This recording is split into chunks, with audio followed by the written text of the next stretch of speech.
What's up, Hey, man? how you doing? I'm good. How are you? I'm good, thank you. We made it to the end of Monday. Yeah. Well, it ain't over yet, but yes, yes. So far, we're almost there. Almost there. Good to hear. Yeah. So I think we're good. Um, how's things looking on your side, Lawrence and Herbert? Okay. All right. Good. All right. So is it we want to get started? All right. Cool. All right. So that's simple enough. All right. So welcome everyone to the Pencil and Paper design competition hosted by Eastbay and HOKA. Um, my name is Dr. Dwayne Edwards. I'm the founder of Pensole, and I am joined by Dr. Matthew Head, who is the design director of HOKA. So how you doing, man? I'm doing good, thank you. How are you doing today? Man, this is number call number 7 for today, right? So I think we're both probably all zoomed out for enough Zoom calls to last us for the rest of this year. But I guess this is our new normal for now, right? Yes, yeah. I'm, Yeah. I'm get outside a little bit, but yeah, a lot of time in front of screens for sure. Yeah. I have to kind of move around to and take calls in different parts of the house to make it seem like I'm in a new space, so I don't get too bogged down, For sure. and got to get the blood flowing every once in a while.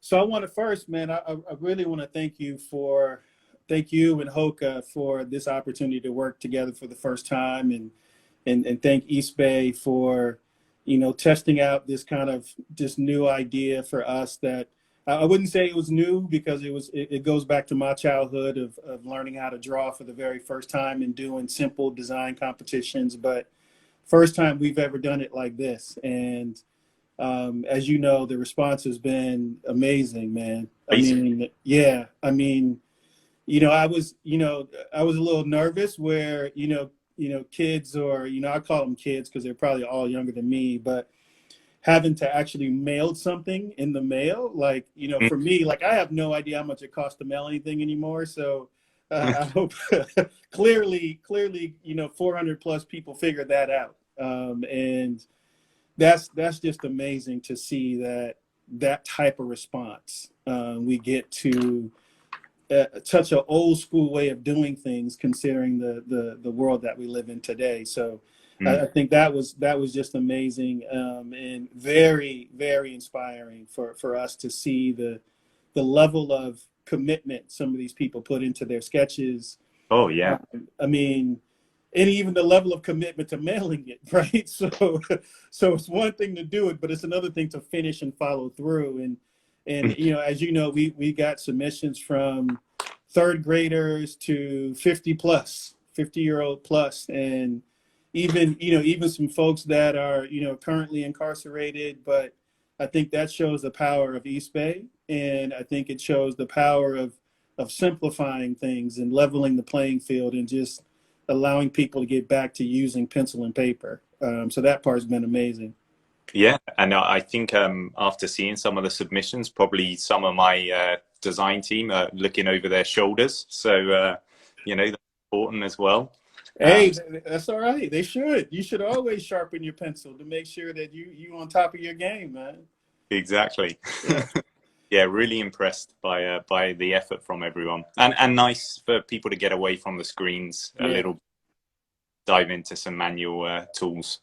yeah, absolutely. And that's what we've been founded on is really teaching kids the fundamentals. And once you master those fundamentals, when you start to use the digital tools, it just makes it a whole lot easier, right? Instead of just jumping straight to the digital tools. But of course, the younger generation, they learn different, and we have to respect that as well. But if you want to come hang out at Pencil, then I need you to take some steps backwards just so I can make you go forward faster, right?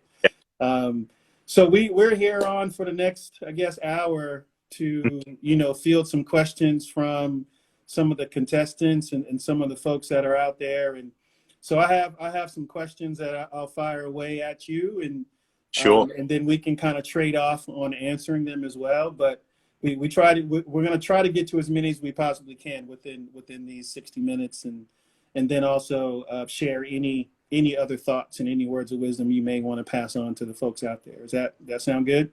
That sounds great. Looking All forward. right. Cool. So one of the first questions we received, and I'll throw this out there to you, is how do you stand out as a footwear designer? So when you are, whether it's looking at resumes or portfolios, or if people randomly send you a sketch or show you a sketch, what in your mind helps someone stand out? I think for me, while someone being able to do a hot sketch is always nice, I think as long as people have the fundamentals covered, as you talked about before, learning the basics, the thing that really pulls me in is people being able to problem solve visually and tell a story. I think I always see my designers grow a lot when they, or my members of my design team, when they get the idea of telling a narrative, because they bring people along the journey, and then they get their design signed off so much easier because they brought everyone on the journey, and the design is the design. And of course it couldn't have been anything else. So if I'm looking at a resume or a portfolio, seeing that ability to tell a story, the fact that they may have gone and tried a cleat on and decided, no, this isn't right, so we should change this or change that, then I'm like, wow, this person has an inquisitive mind, and they could really be a great designer. And obviously I'm biased because I'm coming from a functional background, but that's something that really, really pulls me in. Outside of that, embodying emotion is important. So if you're make like a track spike, I want it to look fast, but if you're telling the story, I'm going to give you the benefit of the doubt and trust that you can grow along in the process. Right. No, we're on the same wavelength, man, and that's what we try to talk to our students about, is kind of showing that process, and showing all the ideation sketches and showing the visual diary of what it took to get to that end, right? Because I'm not a big social media person, so this is, probably my second or third time on Instagram, by the way. And so for me, it's always about how do you show the process. And sometimes when you pop on social media, you throw up a hot sketch. Yeah, that's cool, but I want to see how you got there, right? Yeah. And because it's one thing to have quote unquote a hot sketch, but I am more interested in how you got to that hot sketch, because I want to know, are you a one-trick pony? Like, is that all you got? Like, is that the best you have? And what did it take to get there? So I would say, to those kids, for that question is explore, and show your process. Don't just settle on showing that one thing up for the world to see, because I think professionals in the industry who's been around for a while, they want to see the journey, and they want to see your process. So yeah, we're right on the same wavelength there. So that's Absolutely. Great. All right, next question is, where is the dividing line between innovation and aesthetics? The dividing line between innovation and aesthetics. That's probably the $1 million question for most people when they're in-house. I mean, for me, this question was almost too much for a Monday. Right.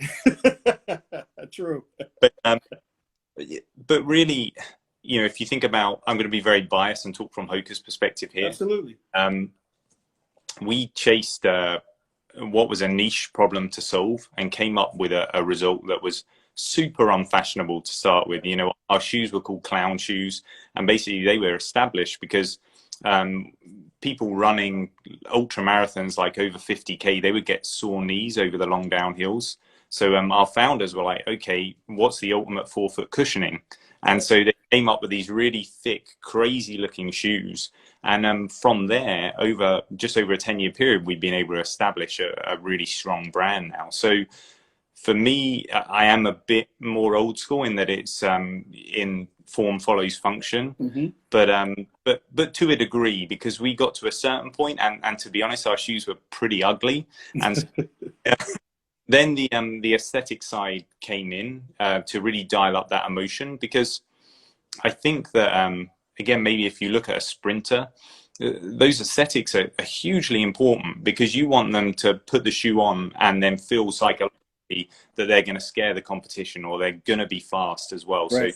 So I would never dismiss aesthetics, and I think a really great designer masters that as well. But I would say innovation doesn't have to be some crazy new technology or something like that. It just has to be a little niche problem that you've solved that then, you know, has a ripple throughout that. So I don't know, maybe not a dividing line, but I start with trying to solve the problem first. Yeah, I agree, man. I think, you know, understanding the problems you're trying to solve and let that guide you to what it looks like, you know, it's unfortunately what I'm seeing is a little bit of a dying art, where Yeah. I think there's too much attention being paid to aesthetics, and those aesthetics are subjective, right? Where something looks good to you may not look good to me, but when something works, it's really clear. Either it does or it doesn't, right? And just because it has a certain function expectation, it could look different, right? Mm. And, you know, so it's not like it all has to look the same. And even as someone who's been in the industry for a while and seeing the HOKA product for the very first time, visually it communicated that it does something different, right? Yeah. And so for me, I didn't look at it through the lens of ugly or beautiful. I looked at it through the lens of what does it do, right? And so the more I looked at it through that lens, I was able to understand it looks the way it does because it needs to, right? Yeah. And I would hope that a lot of kids out there go about design that way, where, Mhm. you know, stay away from the idea of doing a hot sketch for the sake of doing a hot sketch, because what may be hot to you may not be hot to most. Yeah. So problem solve. Mm. So I think I think that's the bridge between the two, of innovation and aesthetic. If you can solve a problem, and if it so happens to lead you in a new visual direction, then fantastic. Yeah. And I mean, for us, we got kind of lucky at the moment, because for example, the maximal dad shoe trend is in, and so now people are seeing Hoka and being like, oh yeah, or some people are saying I really want to get some Hokas. Others are going, they're still really ugly. But you know, the reason that we'll be around for a little bit is because we don't have a shoe in the range that doesn't solve a problem. You Right. know, that's sort of the bar for existing in Hoka's range. And so as long as we're hanging on to that, we feel pretty confident about how we're approaching things. That's smart. No, that's good. It's important to keep a brand aesthetic and a brand integrity. Otherwise, you know, you'll just fall for anything if you start to chase trends. You'll Yeah. start to lose who you are. That's great. Thank you for that. The third question is from a HOKA perspective. You know, the person reached out and said, how much of the manufacturing process is the designer involved with? Well, I think that's a really good question, and maybe something you don't get to experience until you work for a brand or start a brand for yourself. Yeah. But from our perspective, we're involved pretty heavily in terms of the sample making. Once something is set for production, then, you know, we stay out of it a little bit more after signing off on it. But, you know, usually, and I think it's changing a little bit more, we're creating something in 2D with several views, you know, maybe ISO view or a 3/4 view, but we don't really know what that's going to truly look like till we start making some samples. And so our job isn't over when our design's signed off and we hand it over. What we have simply move on to another stage of problem solving, because Right. you know, we're going to be faced with a challenge at almost every project I've worked on, where they're like, well, actually you can't make that like that.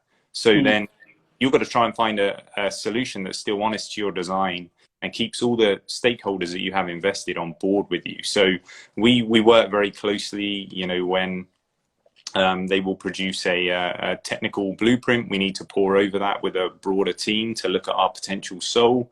You know, when they produce a flat pattern of a mesh, we got to see how close that looks to our sketch, because obviously with a sketch, we're going to make it look probably way more detailed than we can actually turn it into on a fabric. So Right. loads of problem solving to do. And then even when you wrap it around the last normally has more volume than a designer sketches with. So in Right. I love to like make it look super sharp. Well, that's not realistic. So if you said your shoe's going to look super fast and aggressive, then how are you going to work with a last and make that happen? So we at HOKA, and I think lots of brands, stay heavily involved in the development process. No, that's good. That's smart. I mean, because I think that's how designers fully become a designer.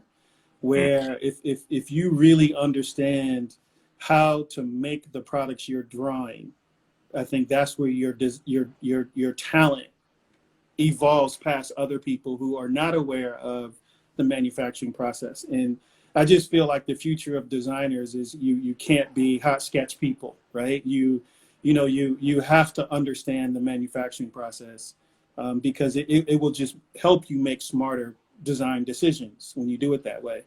And it's good to hear that the design team there is involved all the way from start to finish, because that's how they grow and become better designers. So that's great. Yeah, and I'm sure not everyone is always happy that we are, but we're not going to take it any other. Hey, you know what? If that's the job they signed up for, so whether they like it or not, that's what they're getting. But sometimes when they don't always like what's good for them, but Yeah. I think they'll start to see the benefits when they see their sketches come back. When they see their samples come back looking like their sketches, that's when they'll understand the value of that process. Absolutely. Because if you're just a hot sketch person, it is not going to come back looking like that at all. No, and one thing that we do at our brand is just a small thing though, is that we get and I'm sure you teach this at Pensole as well, is we get the designers to produce the final CADs in proportion to give a much better chance of it looking like how you've designed it, because Absolutely. I mean, otherwise you are just setting yourself up to be disappointed. Correct. That's true. That's very true. It's a bit of a design catfish a little bit, right? So you get psyched out when it happens that way. All right, cool. So next question is, how does HOKA source materials in the current situation? Yeah, so with COVID-19, there's been a lot of pivots for everyone. Yeah. We're really fortunate in that our materials team got most of our materials digitized pretty quickly and sent things through to the team so they can at least look at how the materials look aesthetically. Right. Then our hand feel, we still have a few physical catalogs being sent to us. Oh, nice. And we are able to visit the office in small numbers safely, schedule in, because we still think I think it's really important for a designer to get tactile with their materials. And so I would encourage that for any designer, even if you're not working for a brand, and even if you don't have access to proper materials, wherever you can get hold of materials, go and feel the materials, understand the materials. And I know it's more difficult at the moment, and I have empathy and sympathy for everyone that's sort of struggling through that process at the moment, but we're trying to stay pretty in touch with our materials. Nice. That's good. Yeah, I often tell our students, I think a big part of the future of our industry, but even other industries, is the material side of the equation, where, I think materials, as they grow with technology, they're going to be able to do a lot more to complement the product. And so I think being involved on the material side as a designer, even though it may not be your job, it's a part of your job. Yeah. And again, similar to understanding how to develop the shoes you work on, understanding the power of what the material does, then that's going to elevate, again, your knowledge as a designer, so you can make the right material choices in partnership with your materials designer or developer, if the company you work with has one of those people, right? If not, you become that person, right? Yeah, well, it's a funny story actually, because one of your alumni, Gabriel Nicasio, who works for and is a great designer. So thank you, Gabe. He really put his hand up of being interested in the materials. So he is kind of part-time taken on that role as well. And I think having that keen interest in the materials, we've seen his design work just accelerate, because he really knows what he's working with and understands those processes. Yeah. Very cool. Nice. Yeah. Shout out to Gabe, man. I'm glad you're making us look good over there. Oh, he's great. Nice. All right. So next question is, this this is kind of a open-ended question, because you can tell, there's multiple ways you can go with this answer. Is at HOKA, what type of footwear construction is best for sports, right? And so, that's kind of depends on the sport, right? Yeah, yeah, absolutely. And that was the first comment I had. I think, for me, again, it comes back to what we're talking about, understanding the particular sport that you're interested in, and then working out what the state of art is to like narrow down your options a little bit, or to learn what the requirements are. Yeah. For me, it's not necessarily just the construction, but it's the materials as well. So, for example, if you're looking at a plush recovery shoe, then you're looking for like a really comfortable air mesh, maybe a soft foam, making it a little bit loose. So, that whole feeling, communicates recovery, sort of gives your foot a hug. But then to go back to that racing concept that we keep talking about, then maybe you're trying to turn the foot into a lever. So you're looking at stiff materials, light materials, materials that hold your foot in place and make you feel like you're fast. So to your point earlier, it really depends on what you're looking at, and you take it there. Yeah, no, absolutely. Yeah, that was a little tough one to answer, because it was so open. Yeah. Where it really does depend on the sport. I mean, a lot of times the sport does drive some of the material choices based on the function, right? But I also think there's opportunity to introduce new things to sports that are a bit unconventional. And I know during my previous life, when I had a real job, I rarely ever really looked at shoes, to be inspired. Like, I was always interested in other industries as a way to bring something new to our industry. And a lot of times that was on the material side, because there are things happening in other sports and other activities and other products that, are beneficial to us. It's just, if you only stay in your footwear bubble, then you won't be exposed to what the real possibilities could be. So we always try to push and challenge the material side of the innovation. Yeah, I know in one of our top tier products, I guess it were, we used Kevlar with some other materials in the upper recently, because super lightweight, super tough, gave a good lockdown, but it also was hydrophobic, which was something we weren't. Nice. So these were for really long trail races where you'll be over 100K, you're in your feet time, and so then the aim was the shoe ends the weight it started as. Whereas, normally a foot and a shoe takes on so much water during the length of a race. So I think, again, studying the context of the shoe's use, then you'll find potentially a pretty cool solution, or something different to what everyone else is doing. Yeah, that's smart, and that's where design really, I think, becomes important. Is if you understand the athlete's use and how they wear the product, you will start to see the design solutions. They will reveal themselves to you pretty honestly, if you are purely looking at the performance and what happens in the product. Then the design solutions come to you pretty easy. That's cool. I like that. All right, next one is, at HOKA, what essential skills should you have when you are looking for an entry-level designer? Yeah, and I think this is kind of similar to the first question, in that problem solving and telling a story. So in terms of your design fundamentals, that's a really important part. I think something designers overlook is the ability to communicate, negotiate, step outside your own bias, because when you get inside a corporation, you have to realize that you're working on a team, and your solution may not be the perfect solution for everyone. Right.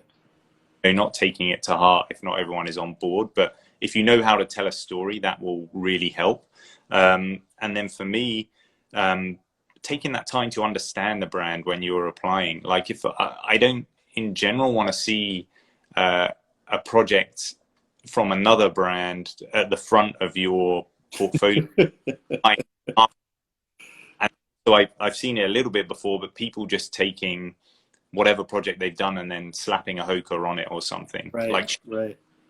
understand the brand, and then that really excites me and shows that you're passionate. And Yeah. yeah, so they're sort of big things that I look for. Yeah, no, that's actually a really good point. You know, I often tell our students, you know, if you're gonna design a piece of footwear for your portfolio and you're gonna do it for a very specific brand, make sure that you are going to educate that brand on something new. Because That's as cool. soon as they see it's their logo, it's, to me, it's almost strike one, because it's like, all right, okay, I already know my brand better than you know it. So let me see if you did your homework, right? Let me see if you did your research to lead us in a new direction. But I would think it would be strike two if a kid submits a HOKA running shoe trying to get a job. Yeah. So what I mean by that is, it's like, okay, strike one is, all right, my guard is up because it's HOKA. I know more about where we're going than you do, right? So it's like you're almost a little bit like, all right, let me see where you're gonna take me. And then when I see it's a running shoe, like, okay, a running shoe. I see that all day long, every day, right? Yeah. So you know, for what we try to encourage kids to do is, if you're gonna do something for a brand, do something that they don't do. Give them a reason to pay attention to it. And if you're going to take them in a new direction, make sure it's brand correct, right? You know, you wouldn't do a HOKA ballet slipper, at least not right now, right? Right, because it doesn't make sense quite right now, right? But Yeah. show the brand that you know who they are and how you see the evolution of them growing. I think that's the important part for kids when they're putting work in the portfolio. And then I also tell them, yeah, don't even put shoes in there. You know, do something a little bit different sometimes, because ultimately the brand wants to see how you think. And they see shoes all day long. So it'd be nice to have something else for them to look at besides another shoe that they're going to be more critical of, because that's your area of expertise. Yeah, absolutely. I think that those are really good points. And, you know, one of our hires actually did come from someone doing a HOKA project on, for example, a training shoe, which is something that we do. And they did a really thoughtful, well thought out job. And in that case, there were, you know, multiple people in the running, and that was a project that tipped it for them. Nice. You know, they're pretty even other than that. So, you know, putting that little bit of extra effort in is really important. And I guess for any people that are interested in HOKA, our remit is, you know, empowering as many people as possible to, you know, basically move around the earth. So take that as broad as you like it. And then if you're in HOKA, you know, run with that, because that can be, you know, taken in so many ways and so many directions. Yeah, I love that. That's very cool. It's very open-ended to see. It's actually really open-ended to see the creativity level of what people you know decide to do with such an open kind of platform. That's really cool, man. Well, hopefully, you know, this competition has introduced HOKA to a lot of new consumers that didn't necessarily know who HOKA was before this. So that's my hope that it did happen. So that's great. And I'm guessing it has, absolutely. Yeah. Nice. Good. So we had a few more questions. So what's the best way to outsource a manufacturer for a prototype sample, which is probably the golden question for most people who's sitting at home or sitting at school, who has an idea for a shoe, and they realize, oh, wow, I can't find anybody who can make this sample for me because I need new equipment or equipment that doesn't exist, possibly at my school or at the local kind of hobby shop or something. So it's obviously different for HOKA because, you know, you're connected to another big org. But even in the origins of HOKA, are you aware of how the original creator of the brand and the concept went about creating a proof of concept? Well, they've been in the industry a long time, so they're probably not the best example. So they have pretty good. I think that the one thing I'd say, and I've done these things myself, is that a lot of I used to live in London, so obviously it's from a very, you know, small, narrow stream of my world. But there are a lot of like colleges that offer, for example, boot making courses, things like that. Then they have equipment the one thing I'd caution against is approaching a manufacturer and asking for a sample without necessarily having an intention to then have that shoe made. Mm-hmm. Is try and build a relationship or a rapport with a craftsman, and if you are able to pay them fairly for their services, because as soon as you start talking with manufacturers, even if you look at Portugal or Italy, you're still looking at fairly high volumes to then get that shoe made. So I would say enter the industry with respect and build relationships with craftsmen to try and help you get to that level, and maybe colleges give you low price access to that, but try to avoid sort of contacting someone in a far off land and promising them a big order just to get your sample for your portfolio, you know? Right. That's a good point. Yep. That's a good point. Yeah, it's footwear is one of those very insular industries where you really do have to know some people who are in it to get prototypes created, because it's not something you can, go outside and get done, pretty regularly. Yeah. All right, so I have a few more questions, in the bonus round, so to speak, right? So the first one in the kind of a bonus round is, how far can innovation go before off the line from, I've never heard of this word before, aestheticism. So I'm not sure what that word is, but I'm assuming they're asking, how far can innovation go before, I guess, it looks ugly? Yeah, I think it is an interesting question, and I think if you look at some launches by other brands in the past where they've pushed the aesthetic, necessarily worked. I think that, or it's worked, but the product hasn't necessarily functioned. Right. I think the temptation is always to make something that looks crazy. So I would say, again, if you're a young designer, try to stay rooted in solving the problem. Your shoe can then look really ugly, but if it's rooted in authenticity, then you stand a better chance of it connecting with someone else out there in the world and making sense. If you just put, like, for example, may have happened in the past, like pistons in the rear of your shoe or something like that, then you're going to come across as a little bit fake, and you're not really going to have thought out what you were doing there, at least from my side. Yeah, no, that's true. That's true. You can definitely see when decoration kicks in, where there's a lot of decoration going on right now in our industry, both as amateurs and as professionals as well. I would say on both sides. But I guess there's that fine line. But I think if it performs and it looks that way because it needs to perform, then you should have comfort knowing you did the right thing by way of the athlete or the user, right? And not be too overly concerned with the visual of what it looks like. Yeah. But I do agree with you. I think sometimes, as consumers, they're not always ready for stuff when they see it for the first time. And I think that that's actually a good thing from the perspective of you're elevating the consciousness of what they think looks good and bad. Where if you show someone something for the first time and they like it immediately, then have you really pushed their visual understanding of good and bad? Yeah. Or did you challenge them to rise up to having a different opinion and different approach? Mm-hmm. And so I would always err as a creative on the I'm gonna challenge you to see if you like it or not like it. And if you don't like it, well, it's just not for you. So I'm cool with that.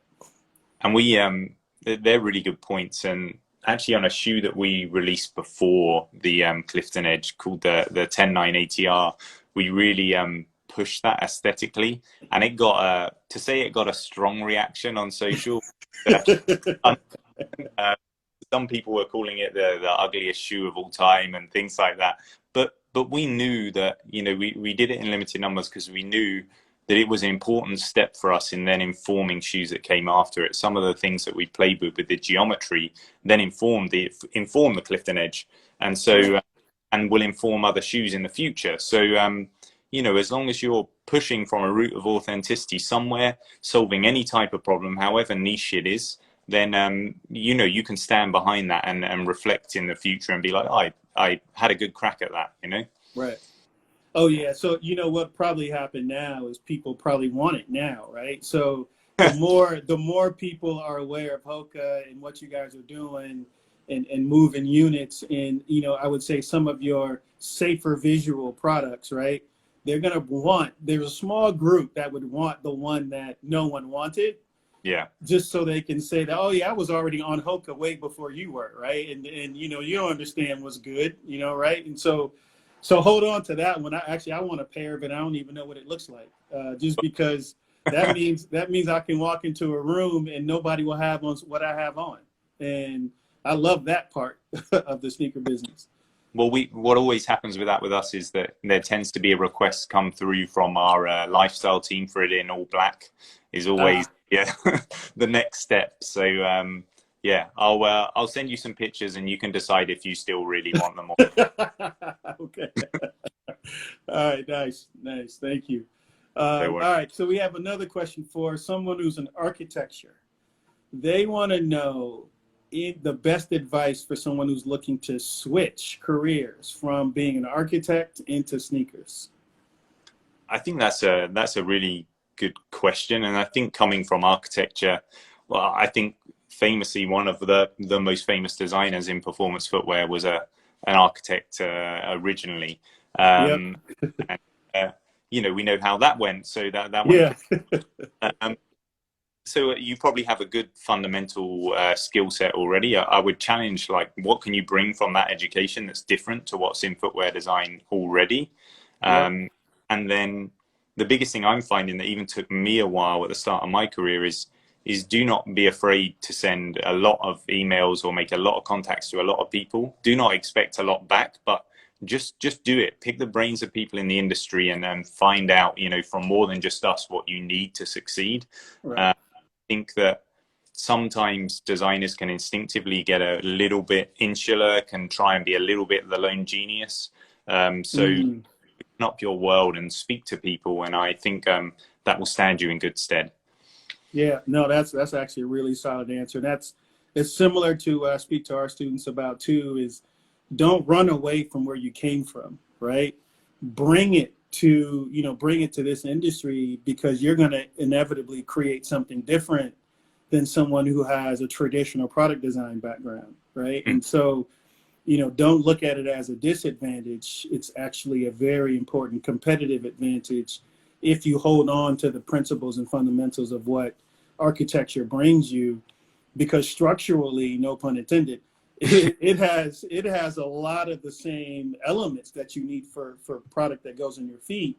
Obviously, the scale is different, but just the mental mindset and approach, I think you actually have an advantage over traditional product people. You know, if you hold on to kind of that core principles of how you learn as an architect. So I would definitely recommend, bring what you have and make that be your competitive advantage for other folks that are competing for the same position. Yeah, absolutely. That's great. Yeah, nice. All right, so just one or two more. So one of them is, what are the steps from the design brief to completion? Again, like a massively open question. That is so much can go wrong in between all of that. That's a hugely long question. Yeah. I would say for me, actually, something to understand for prospective designers, at least at HOKA, is there's a couple of steps before the briefs. As a design team and with our color and materials team as well, we create a vision for the season at the same time that our product line managers are creating briefs. So we all get aligned, and then we're working with the product line managers and going back and forth on the brief, essentially pressure testing the brief. You know, is this feasible for this money? Is this progressive enough? You know, are we letting go of any consumers by going in this direction? So by the time it actually gets to the brief handoff, we've really pressure tested that, and we're all aligned on where our vision is going to be for the season. Then several reviews, starting with sort of more of a pitch back from the design team that sort of tries to get people on board for the general direction. And then as we go along the reviews, we bring more and more people along with us till the audience gets broader and broader. Then a sign off, then, your technical things, your tech pack, your material map for your colorists. And then we roll through to the development process and all those technical drawings and things like that. And then a sample back, and we review it together, do that 3 times over, again, show to a broader and broader audience. And then finally, we end up with a sample that we can sign off for production. So a lot of steps. Yeah, it's a lot, man. It's a lot more than people know. It's not like the sneaker fairy just comes down and blesses a shoe and shows up at the store, man. Yeah. But I also love, as someone who's been in the industry for a little while, I also love how you use the words pressure test the brief. I know what that means in real time. So I won't go into detail of what that really means, but I like how you put it in those terms. That's actually pretty clever.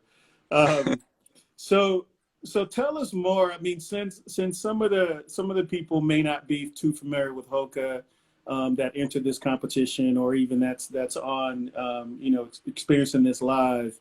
Tell us a bit more about the shoe that these kids had a challenge of drawing, right? So tell us a bit more about the Clifton Edge. Like, sure.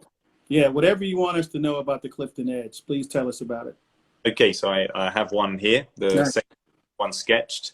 For us, the challenge was to create a super smooth ride, the sort of ride that, most runners that run a lot, they have a rotation of shoes. I think that's a sensible thing to control the wear, but we wanted to create a shoe that people felt like they could run in every day and keep coming back to. Nice. So the first thing you'll notice is the geometry is kind of crazy in the heel compared to a lot. And that's really about giving as smooth a landing as possible, engaging the contact, not overly fatiguing the runner early, so that then once they finish their run, next day when they, wake up, they feel fresh and ready to go as well. So the aim was really to create that smooth ride, and then to go alongside that in terms of not fatiguing the wearer, we really tried to go for a pretty minimal construction. There's no traditional rubber on the bottom. It's a EVA, so it still has decent wear, but it's nice and light. We have a responsive foam sitting in that carrier, as it were, so that gives us a nice bit of pop. And then looking at the upper, there's not many overlays on there because it's really about keeping the shoe light.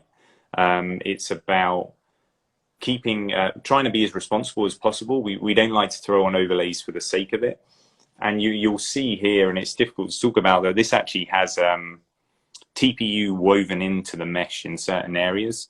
And then we heat press that to get the support, instead of traditionally putting an adhesive on the shoe, which isn't very good for the environment, then slapping on it. We're really trying to think about, HOKA's known as a big shoe, but it doesn't mean it has to be an over-the-top design shoe. So actually the number of components on this are pretty minimal. Yeah, especially for running shoes, because running shoes have a lot of overlays and HF welding and all kind of madness that is not necessary. Yeah, so we're trying to make as smooth a shoe as possible, minimal processes, embody the spirit that we want the runner to get out of in using that shoe. Very cool. Very cool. No, I'm glad people were able to. I hope when kids saw it for the first time and they had to dive into drawing it, I hope they went on the website to better understand what the shoe was. Yeah. Since they probably were introduced to it that way for the first time. So glad you're able to specify some very specific things. Give me a little insight on the future of HOKA and kind of whether it's the design direction or just the brand in general of what could future consumers of HOKA product be that you want them to be aware of? Well, I'm gonna sound like a broken record here because we talked about the same thing a lot, but we're going to continue to solve problems. Right. I think that the problems that we're looking to solve will be looking to deliver our benefit to as broad a range of people as possible. Our thing is empowering a world of people, a world of athletes to move.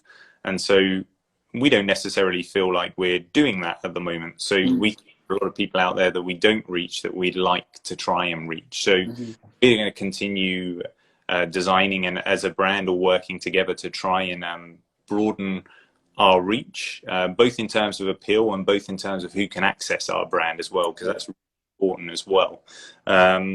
So, with that in mind, we also have to be mindful of population growth, climate change, shrinking green spaces, things like that. How can we respond to that at the same time as well? Because we want to be responsible as we're doing that. So you saw with the Clifton Edge, that's a pretty minimalist construction. We're going to try and be as honest and responsible with each shoe as possible, not slap overlays all over it. Nice. And every shoe has a purpose to live. No, that's great, man. That's great. I think, for a brand that I wouldn't say new brand because you guys have been around for a little bit, but maybe new to some of the consumers' consciousness, I think it's really important for you guys to share more of your story, of the philosophy, because I do believe that's what's missing in design today is honest product. Like I think if more honest products were being created, it would better educate future designers to understand the proper way to design, and try to stay away from the hot sketch idea, right? Absolutely. Just so kids can have a better understanding of what design truly is. And again, I'm old school from the perspective of I'm a big believer in you're a designer if you have a piece of paper and a pencil, and if you can get down like that, then it's that to me is the beginning of your talent. And then obviously once you graduate to digital tools, then it just helps you better understand the process when you get to that point. But I think understanding the fundamentals and understanding the idea of creating and designing honest product is definitely an area that I wish more brands spoke more about. And now, of course, the lifestyle piece of it is different, but I think you can understand that a lot of these lifestyle shoes that are now being retro now were once performance products that were designed with that same honest and integrity 20 plus years ago, right? And so maybe these future creations will become, the future retro product, so to speak. Yeah, absolutely. And I mean, one thing I do want to say is that I encourage people to be good at sketching and express, but they got to just get the platform down first. Right.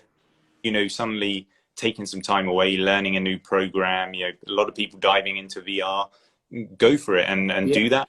That's really important, but, be doing it for a reason in the first place. I think that's really important. No, it's true. I agree. So just one or two things left, right? So this competition was new for HOKA, with the submissions you saw and you and your team saw, how do you think that, or why do you think is important for HOKA to do things like this for not only the brand, but even supporting future designers that hope to get into this industry? Well, I think that you're right. It introduced us to another audience, and then with another audience and people we can't reach at the moment, there comes responsibility to make sure that we're trying to include them in what we're trying to do, because we don't become a brand that only speaks to a small part of the world. Yeah. And so I think it's important whenever you get an opportunity to spread, well, not just to spread your appeal, but to open your eyes to different things, then that's really important, not just as a designer, but as a brand. So I think that's why it's important for us to do it, and also show design talent, what HOKA looks like, and make them feel like they might be able to have an impact here as well. Nice. Thank you. No, I really do appreciate you guys stepping up and being willing to be the guinea pig for seeing what people can do to your shoe, even though, they just had to redraw what they saw. But as simple as the design is, it has some very intricate shapes to it that becomes a bit challenging to repeat, right? And without you really focusing in on the shapes and angles of each parts of the shoe itself. So in theory, it looks simple, but when you get to drawing it, it adds a level of complexity that I don't think people kind of realize it was there when you're trying to repeat what you see, which is the beginning of, you know, really training your brain to have a better relationship with your hand and being able to control those two things simultaneously. So it was really good to see that this was the kind of the first challenge for them to kind of test their hand-eye coordination. So we really do thank you guys for that. Yeah, no problem. And we want to, you know, keep doing things for sure. Yeah, no, we will. I'm pretty sure we will, right? if you're willing, we're willing, right? So wrapping up, you know, clearly, you know, the competition is over. We will announce the winners on August 8th. We're in the process of going through all of the envelopes, and again, it was, you know, we took pics and videos of envelopes coming in, and you know, some came in massively huge, right? There's a few big sketches that came in, but then it was super humbling to see, you know, what kids were doing with crayons, right? And what people were just doing with what they had available. And for me, that was kind of the one of the original intents, was just to meet people where they were and not feel like you needed some fancy program. You know, I often get the question of, you know, what computer software do I need to become a better designer? And I always say your brain, like you need that, like you need that, right? And so if you have that, then, you know, that's the understanding of, you don't need something else to make you better. You have to start being better first. And that was really the intent of kind of this competition, was to, like I said earlier, is to get kids back to the fundamentals and getting them to look at proportions and shape and really using their hands, because as much as we live in this digital world, a lot of that's being stripped away from us from just a natural learning perspective. And the handwork is still appreciated by some of the old dogs in the industry. But it truly is the beginning of how you go about creating things. It's a lot more personal that way as well. So yeah, on the 8th, we'll announce the winners, and you know, the winners, a few winners will get big time gift cards from Eastbay to, you know, spend some money over there, and then a few winners will get a really nice HOKA package from you guys, and they get a chance to experience the HOKA, the Clifton Edge themselves, which is pretty cool. And then something that we talked to Eastbay about is that we want to make sure we have a follow-up, because we didn't want this just to be okay, hey, submit a sketch and then our relationship ends. You know, we really saw this as an opportunity to identify talent, you know, wherever they're at, and meet them there. And so we want to continue the conversation with a lot of the kids that submitted, and have some additional online training to get them to a point where maybe they can physically come to Portland whenever we're allowed to travel and do that again. Yeah. So really giving people an opportunity to learn more about what it takes to be a designer in our industry. And that was really one of the things that we spoke to Eastbay about, was, you know, how can we inspire kids to do something that they didn't even know that they could do, as well as about an industry that they only have a minimal or one-sided relationship with, and that is as a consumer. So the more that we can do is to let kids know that there's more opportunities out there for them, then that's truly why the Academy is in existence, is to be able to shed a light on, you know, the avenues that we didn't have when we were trying to get into this industry, or the fact that we could even know we would get into this industry, right? Yeah. So I'm excited to see all the final results and folks, and see who the winners are, and get a chance to have a conversation with them, and pry a little bit and see what they want their future to look like, and And if I know if Pensole can do anything to help, I know we will, and I'm pretty sure you guys will, and same with Eastbay. So Yeah. I thank you very much, man. It was good hanging out with you for almost an hour now. You know, this was my last call of the day. I don't know about yours, but I, yeah. I I don't know if you have another one after this. No, I'm done for the day, fortunately. Uh, Nice. really appreciate you taking the time as well, and I really appreciate what you've done with Pensole so far. I think it's really important, and I think creating access and education is huge, and it will only make the industry stronger in the long term. So thank you for doing that, and we will continue to support where we can as well. And yeah, thanks very much.